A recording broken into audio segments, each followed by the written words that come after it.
أعوذ بالله من الشيطان الرجيم. بسم الله الرحمن الرحيم. قل يا أهل الكتاب تعالوا إلى كلمة سواء بيننا وبينكم ألا نعبد إلا الله ولا نشرك به شيئا ولا يتخذ بعضنا بعضا أربابا من دون الله فإن تولوا فقولوا اشهدوا بأننا مسلمون. يا أهل الكتاب لم تحاجون في إبراهيم وما أنزلت التوراة والإنجيل إلا من بعده أفلا تعقلون.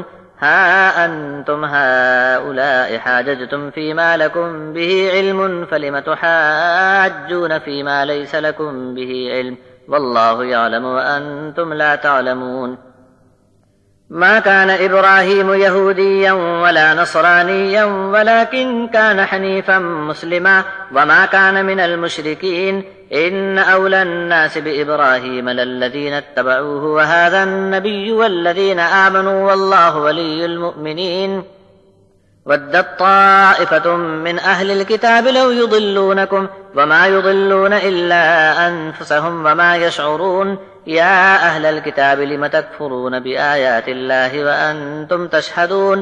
يا أهل الكتاب لم تلبسون الحق بالباطل وتكتمون الحق وأنتم تعلمون. تم کہہ دو اے اہل کتاب، آ جاؤ ایک بات کی طرف جو برابر ہے ہمارے تمہارے درمیان، کہ ہم اللہ کے سوا کسی کی بھی بندگی نہ کریں اور اللہ کے ساتھ کسی کو بھی شریک نہ مانیں، اور اللہ کے سوا آپس میں ایک دوسرے کو بھی اپنا رب نہ مانیں۔ اگر یہ سیدھی بات بھی وہ قبول نہ کریں تو اعلان کر دو کہ گواہ رہو ہم تو حکم کے تابع ہیں، یعنی مسلم ہیں۔ اے اہل کتاب، کیوں جھگڑا کرتے ہو ابراہیم کے بارے میں؟ توریت اور انجیل تو ابراہیم کے بعد اتاری گئی ہے، کیا تم کو اتنی بھی عقل نہیں؟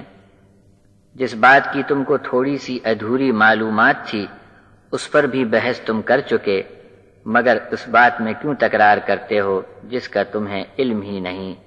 اصل علم تو اللہ کو ہے، تم کو نہیں۔ ابراہیم نہ یہودی تھے اور نہ نصرانی، لیکن ایک طرف کے ہو کر مسلم ضرور تھے اور شرک کرنے والے تو بالکل نہیں تھے۔ ابراہیم سے نسبت رکھنے والے تو وہ لوگ ہیں جو ابراہیم کی اتباع کریں، اور یہ نبی حضرت محمد صلی اللہ علیہ وسلم اور ان کے ایمان والے ساتھی، اور ایمان والوں کا ولی تو اللہ ہے۔ اہل کتاب کی یہ تمنا ہے کہ تم کو راہ بھلا دیں، اور وہ یہ نہیں جانتے کہ اپنے آپ کے سوا کسی کو بے راہ نہیں کر سکیں گے۔ اے کتاب والو، کیوں منکر ہوتے ہو اللہ کی آیات کے اور تم اس کے گواہ بھی رہے ہو؟ اے اہل کتاب، کیوں ملاتے ہو حق کو باطل کے ساتھ اور جان بوجھ کر حق کو چھپاتے کیوں ہو؟